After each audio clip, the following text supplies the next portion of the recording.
ما در دهه 70 با دو نوع شعر مواجه بودیم.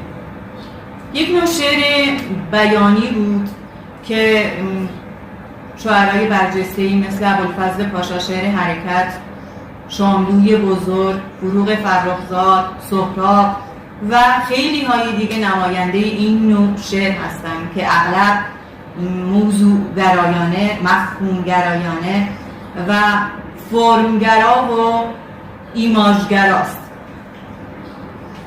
در مقابل این نوع شعر با ظهور مکتب پست مدرنیسم در ایران دکتر رضا براهنی ژانر شعر زبان رو معرفی کردن.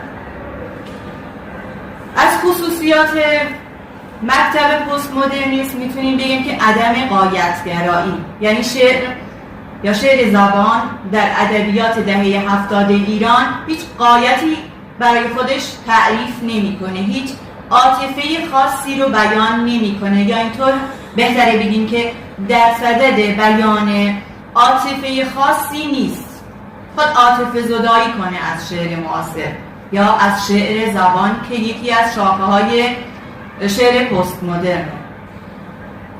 این دو دسته در دهه 70 کنتاکت‌هایی هم با هم داشتند. معمولاً منتقدین بیانگرا از شعر زبان دلخوشی نداشتن، اصلا این نوع شعر سرودن رو، این نوع بازی‌های زبانی در شعر اصلا نمیپسندیدن. چرا؟ چون اونها طرفدار ادبیات زوگرا بود، مفهومگرا بود.